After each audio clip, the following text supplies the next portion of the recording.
สบายดีพบกับทีมงานต้นรถไทยซิ่งสปปลาวคือเก้าเนาะวันนี้มีโอกาสได้มาเบิกป่าเนาะ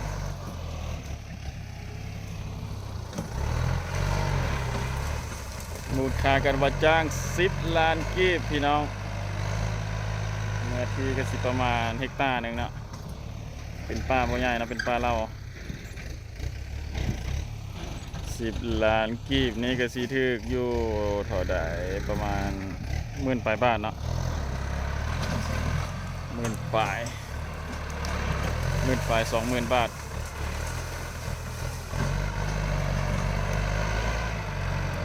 ตอนนี้ยังอยู่โนนยังอยู่สันปูอยู่เนาะบ่สั่นหลายเนาะแต่ว่าลงเป็นรูปนี้ ค่อนข้างสั่นเลย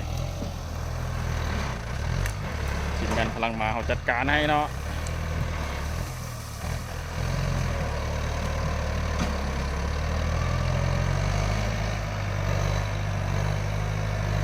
เห็นแปดเนาะ8808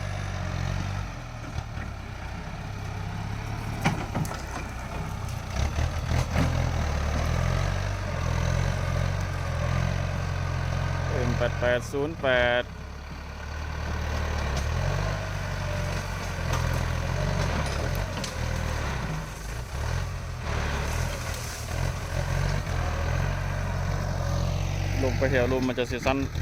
นเนาะบางหนทางอยู่ด้านลุมพุ่น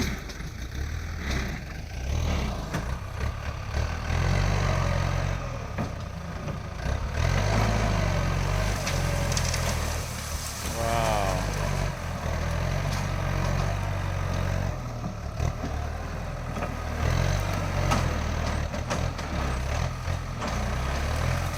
เราจะเบิกพวกยางพาราเนาะบวากันเนาะเป็นตัดไม้ทำลายป่าเด้อถ้าประชาชนบริเวณนี้ก็บ่มีบ่อนทำการผลิตเนาะ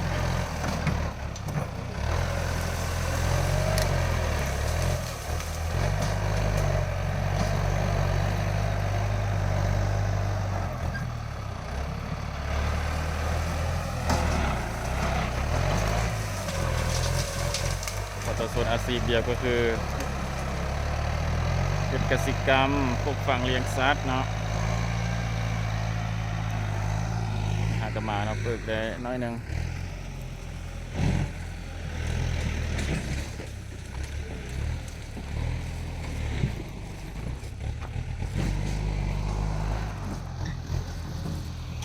สภาพป่าไม้เขตนี้คือว่าประชาชนทาง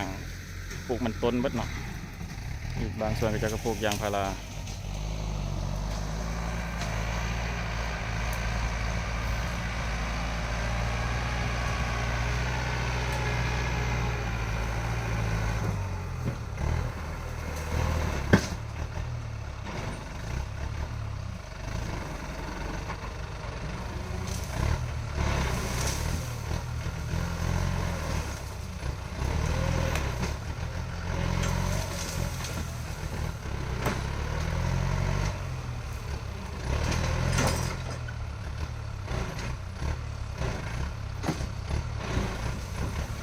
สิยากโต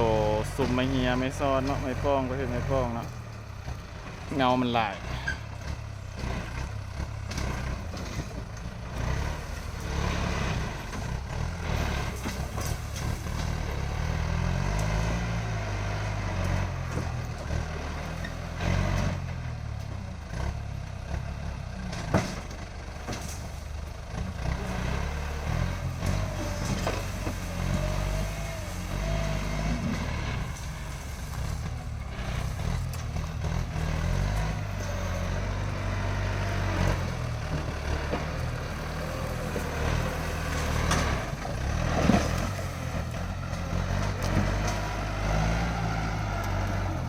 ก็สิยากอยู่ได้เบิกป่านี่ง่ายคือยังที่คิดด้วยนี่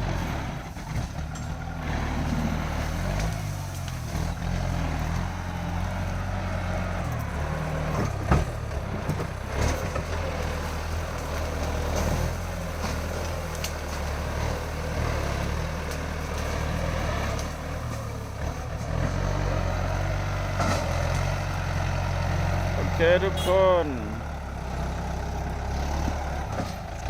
ไว้เจอกันคลิปหน้าเนาะเดี๋ยวจะไปถ่ายคลิป M88 ต่อเนาะ M98 ต่อเนาะ